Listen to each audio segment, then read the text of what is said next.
Selamat pagi Bu Guru dan teman-teman. Saya mau menjelaskan tentang jejak-jejak sejarah di daerah kami Tanai.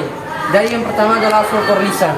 Jadi folklor lisan dibagi menjadi 5, yaitu bahasa daerah, ungkapan tradisional, teka-teki tradisional, cerita prosa rakyat, dan nyanyian rakyat. Yang pertama adalah bahasa tradisional. Jadi bahasa tradisional yang biasa digunakan sehari-hari adalah bahasa Tanai sebagai bahasa daerahnya. Yang kedua adalah ungkapan tradisional. Ungkapan yang biasa digunakan adalah belatan wair, sinandiran, aning nawan, yang artinya dingin macam air, sejuk macam angin. Yang ketiga adalah teka-teki tradisional. Teka-teki ini kalau bahasa daerahnya ai mate, bin mate, tala ai mate, tola bin mate, mate hala, yang artinya kayu mati, kambing mati, ambil kayu mati, pukul kambing mati, mati. Jadi itu artinya tuh gendang. Jadi gendang kan dibuat dari kambing mati, lalu kita ambil kayu yang sudah mati, kita pukul, jadi menghasilkan suara. Lalu yang keempat adalah cerita prosa rakyat. Jadi cerita prosa rakyat yang biasa saya dengar, yang bisa diceritakan oleh orang tua saya adalah asal mula Nalupare. Cerita ini sudah tidak asing lagi karena sudah banyak diceritakan dari masa ke masa. Jadi cerita ini artinya asal mula dari padi yang berasal dari dua nanu atau inapare. Yang kelima adalah nyanyian rakyat. Nyanyian rakyat biasanya diikat ke daerah itu biasanya disebut enok. Enok adalah nyanyian yang biasa digunakan saat upacara di kebun. Contohnya tigelige, geke gole, kesaliar, bukang raang, wer erang, lepeng pelapeng gareng. Dari itu ada. Yang kedua adalah folklor sebagian lisan. Folklor sebagian lisan dibagi menjadi 5 juga, yaitu kepercayaan rakyat, permainan tradisional, tarian rakyat, upacara adat, dan pesta rakyat. Kepercayaan ini biasanya kami mempercayai bahwa di setiap pohon besar atau tempat-tempat tertentu adanya roh nenek moyang atau leluhur yang menempatinya, tetapi kami juga percaya kepada tanda-tanda alam. Yang kedua adalah permainan tradisional. Jadi permainan tradisional yang biasa kami main atau yang biasa waktu kecil kami main adalah kotir atau gasing, bahasa Indonesia gasing. Jadi kotir itu terbuat dari kayu yang dibuat berbentuk kerucut, lalu dilitali dan dilempar. Yang ketiga adalah tarian rakyat. Dari tarian rakyat yang biasa ditampilkan di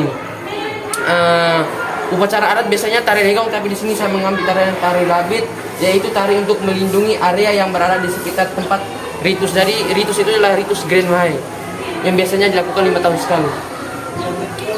Yang keempat adalah upacara adat. Jadi upacara adat yang besar di daerah kami itu biasanya itu terjadi 5 tahun sekali, yaitu tadi disebutkan itu Grand Mahai.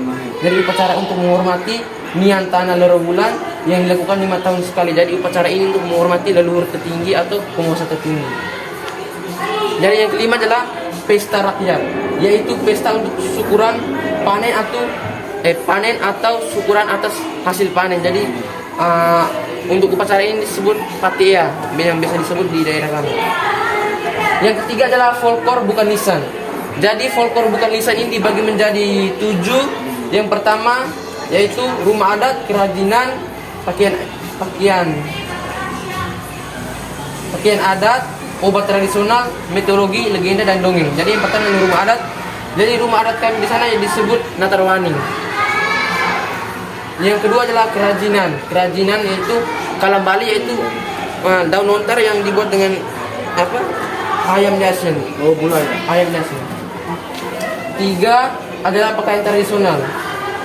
Pakaian tradisional biasanya tuh yang paling menonjol dari daerah Tanah itu biasanya selempang, manulait, atau mahkota laki-laki. Itu yang seperti yang kerajinan ya, itu kalam Bali. 4 obat tradisional. Obat tradisional yang paling kami gunakan saat sakit atau apa itu biasanya kunyit dan lahuna. Lahuna tuh daun yang ada di hutan kan. Jadi daun itu tuh kalau bahasa daerahnya itu disebut kadawani. Kalau meteorologi itu tuh makan jangan saling membelakangi, karena kalau makan saling membelakangi itu nanti orang yang ada di belakangnya itu tidak kenyang.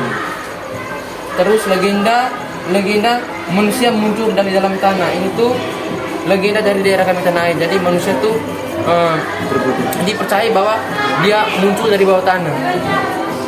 Dongeng dari daerah kami itu disebut Noe. Jadi dongeng Noe itu sangat mirip dengan kisah di kitab suci, yaitu Nabi Nuh. Jadi bumi yang masih dipenuhi air dari hari pertama sampai hari hari ke-6 yang dibantu dicek dengan burung-burung. Jadi dari hari pertama sampai hari ke-6 itu jadi ada beberapa burung yang ditugaskan untuk mengecek posisi bumi, airnya sudah penuh atau tidak. Lalu di sini ada gambar-gambar. Ada gambar-gambar ritus dan pakaian tradisional, permainan, terus kain, terus upacara adat yang biasa digunakan di daerah kami, yaitu daerah Tanah Air.